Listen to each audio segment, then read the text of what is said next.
ആകാശവാണി. നമസ്കാരം. പ്രത്യേക വാർത്താ ബുള്ളറ്റിൻ വായിക്കുന്നത് പാർവതി വിജയൻ. വയനാട്ടിലെ ഉരുൾപൊട്ടൽ നടന്ന മുണ്ടക്കൈ ചൂരൽമല പ്രദേശങ്ങൾ പ്രധാനമന്ത്രി നരേന്ദ്രമോദി സന്ദർശിച്ചു. രാവിലെ കണ്ണൂർ വിമാനത്താവളത്തിലെത്തിയ പ്രധാനമന്ത്രി ഹെലികോപ്റ്റർ മാർഗമാണ് വയനാട്ടിലെത്തിയത്. ദുരന്തഭൂമിയിൽ വ്യോമ നിരീക്ഷണം നടത്തിയ പ്രധാനമന്ത്രി കൽപ്പറ്റയിൽ നിന്ന് റോഡ് മാർഗം ചൂരൽമലയിലെത്തി. ചൂരൽമലയിൽ അദ്ദേഹം ഏറെ നേരം ചിലവഴിച്ചു.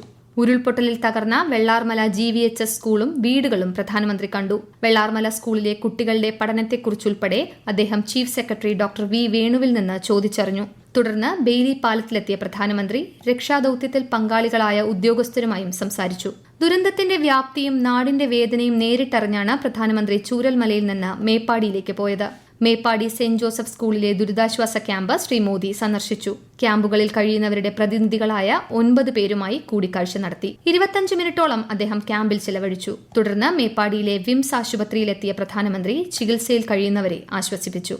വയനാട്ടിലെ ദുരന്തബാധിതരുടെ പ്രശ്നങ്ങൾ പരിഹരിക്കാൻ ഒറ്റക്കെട്ടായി പ്രവർത്തിക്കുമെന്ന് പ്രധാനമന്ത്രി നരേന്ദ്രമോദി പറഞ്ഞു. കേരളം ഒറ്റയ്ക്കല്ലെന്നും രാജ്യമൊന്നാകെ ദുരിതബാധിതർക്കൊപ്പമുണ്ടെന്നും അദ്ദേഹം പറഞ്ഞു. വയനാട്ടിലെ ദുരന്ത മേഖലയിലെ സന്ദർശനത്തിന് ശേഷം പ്രധാനമന്ത്രിയുടെ അധ്യക്ഷതയിൽ കളക്ട്രേറ്റിൽ അവലോകന യോഗം ചേർന്നു. ദുരന്തം സംബന്ധിച്ച വിശദാംശങ്ങൾ ഉൾപ്പെടുത്തി നിവേദനം തയ്യാറാക്കുമെന്ന് മുഖ്യമന്ത്രി അറിയിച്ചിട്ടുണ്ടെന്നും കേന്ദ്ര സർക്കാർ സംസ്ഥാനത്തോടൊപ്പമുണ്ടെന്നും പ്രധാനമന്ത്രി അവലോകന യോഗത്തിനു ശേഷം അറിയിച്ചു. ഗവർണർ ആരിഫ് മുഹമ്മദ് ഖാൻ, മുഖ്യമന്ത്രി പിണറായി വിജയൻ, കേന്ദ്ര സഹമന്ത്രി സുരേഷ് ഗോപി, സംസ്ഥാന മന്ത്രിമാർ തുടങ്ങിയവർ യോഗത്തിൽ പങ്കെടുത്തു. അവലോകന യോഗത്തിനു ശേഷം ഹെലികോപ്റ്റർ മാർഗം കണ്ണൂർ വിമാനത്താവളത്തിലെത്തിയ പ്രധാനമന്ത്രി ഡൽഹിയിലേക്ക് മടങ്ങി. വയനാട്ടിലെ ദുരിതബാധിതരുടെ പുനരധിവാസത്തിനുള്ള സാമ്പത്തിക പിന്തുണയും കാലാവസ്ഥാ വ്യതിയാനത്തെ ചെറുക്കുന്നതിനുള്ള സഹായങ്ങളും പ്രധാനമന്ത്രിയോട് ആവശ്യപ്പെട്ട് മുഖ്യമന്ത്രി പിണറായി വിജയൻ. പ്രധാനമന്ത്രിയോട് ദുരന്തത്തിന്റെ വ്യാപ്തി മുഖ്യമന്ത്രി വിശദീകരിച്ചു. നാശനഷ്ടങ്ങളുടെ വിശദമായ കണക്കെടുപ്പ് നടന്നുവരികയാണ്.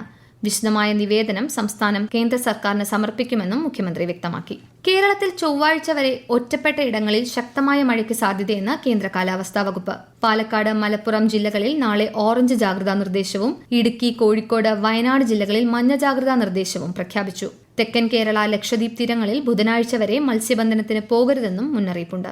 അത്യുൽപാദന ശേഷിയുള്ളതും കാലാവസ്ഥാ മാറ്റത്തെ അതിജീവിക്കുന്നതുമായ 109 കാർഷിക വിള ഇനങ്ങൾ പ്രധാനമന്ത്രി നരേന്ദ്രമോദി നാളെ ന്യൂഡൽഹിയിൽ പുറത്തിറക്കും. 34 വയൽ വിളകളും 27 പഴം, പച്ചക്കറി വിളകളും ഉൾപ്പെടെയുള്ളവയുടെ വ്യത്യസ്ത ഇനങ്ങളാണ് പുറത്തിറക്കുന്നത്.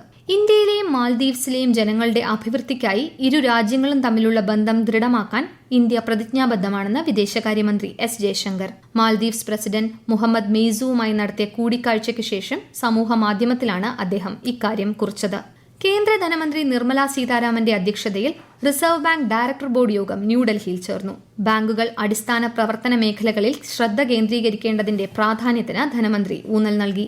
നിക്ഷേപങ്ങൾ സമാഹരിക്കുന്നതും വായ്പകൾ നൽകുന്നതും ഉൾപ്പെടെയുള്ള പ്രവർത്തനങ്ങൾക്ക് മുൻഗണന നൽകാൻ ധനമന്ത്രി ബാങ്കുകളോട് ആവശ്യപ്പെട്ടു.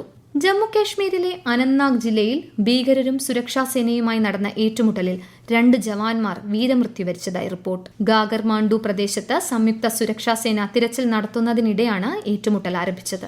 ഷിരൂരിലെ മണ്ണിടിച്ചിലിൽ കാണാതായ കോഴിക്കോട് സ്വദേശി അർജുനു വേണ്ടി തിരച്ചിൽ പുനരാരംഭിക്കുന്നതിൽ 2 ദിവസത്തിനകം തീരുമാനമുണ്ടാകുമെന്ന് AKM അഷ്റഫ് MLA അറിയിച്ചു. ഗംഗാവലി പുഴയിലെ അടിയൊഴുക്ക് കുറയുന്നതായി കർണാടക മുഖ്യമന്ത്രിയുടെ ഓഫീസ് അറിയിച്ചതായും അദ്ദേഹം പറഞ്ഞു. പാരീസ് ഒളിമ്പിക്സിൽ ഇന്ന് നടന്ന മത്സരങ്ങളിൽ ഇന്ത്യയ്ക്ക് നിരാശ.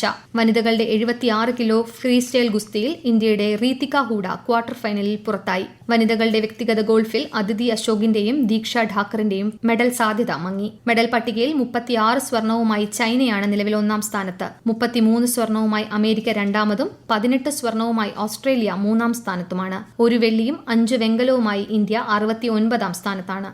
ഇന്ത്യൻ ഗുസ്തി താരം വിനേഷ് ഫോഗാട്ടിന് പാരീസ് ഒളിമ്പിക്സിൽ അയോഗ്യയാക്കിയതുമായി ബന്ധപ്പെട്ട കേസിൽ കായിക തർക്ക പരിഹാര കോടതി ഇന്ന് തീരുമാനമറിയിക്കും. പാരീസ് ഒളിമ്പിക്സിൽ വനിതകളുടെ 50 കിലോഗ്രാം ഗുസ്തി ഫൈനലിൽ അയോഗ്യരാക്കിയതിനെതിരെയാണ് വിനേഷ് കായിക കോടതിയെ സമീപിച്ചത്.